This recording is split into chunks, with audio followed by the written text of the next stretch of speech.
Okay, today let's talk about defensive structures.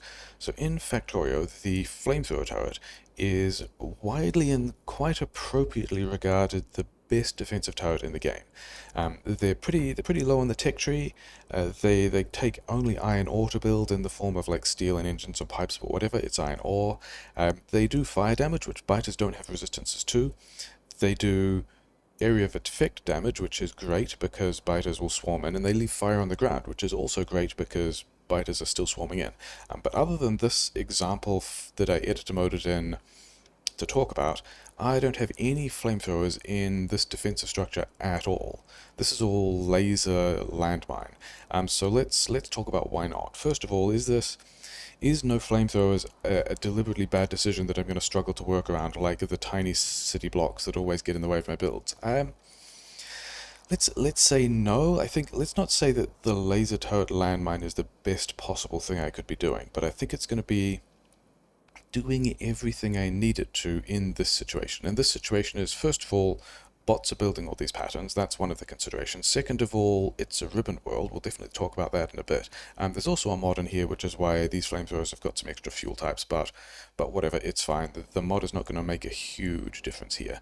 Yeah, laser landmines. Landmines don't seem to get a lot of use in casual play. Mostly they seem to be a speedrunning thing, but they're actually pretty good.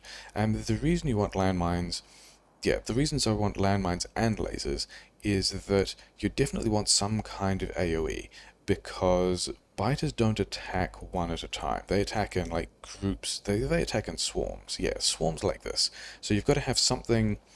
If you're trying to do single target damage to all of these guys, I don't even know how many that is, but that's a lot of damage you have to do with single target damage to clear out that entire squad of dudes. Whereas if you have some kind of AoE, like landmines, or this, reasons why flamethrower is good, then you can be killing many of these guys at once, which is, nice. The reason why the laser turrets are here, one of the reasons why the laser turrets are here, first of all, yeah, so all of these guys further back have been shot by the laser turrets and haven't actually been killed by landmines, or these bots might actually trigger this attack. These ones might be close enough to make these biters angry, we'll see. But also, when we get to big biters, and I don't think these guys are going to spit at stuff, and I should probably not stand right there. But yeah, this is why we want some area of attack stuff, because we do just get swarmed. And then also when dudes are trickling in, the lasers are kind of taking care of it. Yeah, that's a reasonable demonstration, I guess. Yeah, when there are big biters, you still start off only getting one or two big biters per attack, and then the number slowly scales up. And at this point in the save of this run, yeah, we're still quite a long way away from that. It's fine. But yeah, then the laser turrets will be able to put damage on the big biters, like the one or two big biters, while they're stunned by the landmines. The other reason why we're not doing landmine flamethrower is because flamethrower is actually really bad with landmines, because they will set off the landmines. Flamethrowers will set off the landmines if there's flame on the ground where the landmines are. Whereas lasers won't. Lasers will just shoot the biters. So we've got landmines, mostly because they're easy for bots to place. That's going to be one of the things, the main consideration here. Yeah, as soon as a bot puts a landmine in the ground, there's like a 1.5 second arming time or something like that. But as soon as a bot puts a landmine in the ground, we don't have any bots swinging out here to give us an example. I can do this.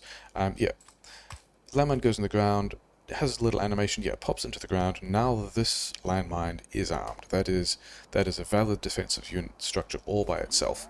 The lasers are not quite so independent. They need like a power pole here, another power pole, need to connect to the grid, but that's still not very many elements. And then if I'm pulling all of this down, because I'm on a ribbon world, this entire side here is 50% of my entire defensive structure, and any time I expand, I need to move 50% of all of my defenses. There's still not many elements to pull out here, and there's also no wastage. Whereas if I had, where's the flamethrowers back up here, isn't it? If I was doing flamethrower stuff and having bots build all these things, then maybe I need some pipes, maybe I need this kind of stuff, maybe I need, I mean, this is probably closer together than what I need, but whatever. So this flamethrower, there's a lot more elements that bots need to put in place before this flamethrower will do any defensive work at all.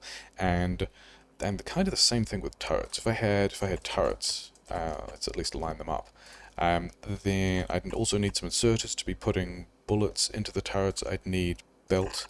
For, you know, bullets to be present, I'd need power for those inserters. I guess I could do burn inserters and coal on the belt, but that's also, you know, whatever. And then none of these turrets will actually do any defensive work until there's a lot of other elements in play.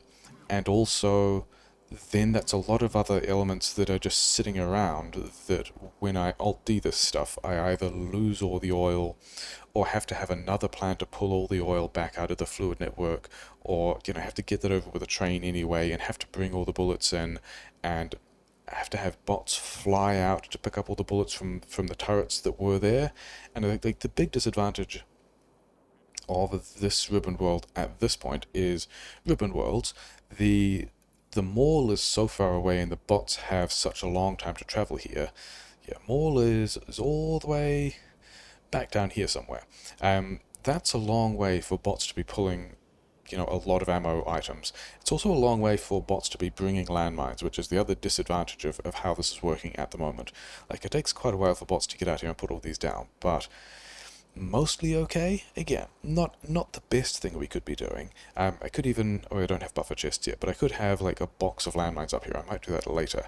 Am I even continuing this pattern into Behemoth? Like, I'm pretty happy that this deal will work most of the way through Big Biters.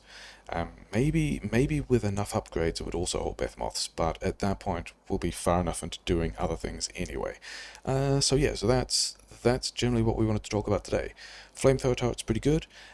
In some situations you might not need flamethrower turrets. Landmines also pretty good. Landmines only really good once you've got bots to help put them down all the time. Laser turrets pretty good with some upgrades, which I have. Yeah, defense on a ribbon.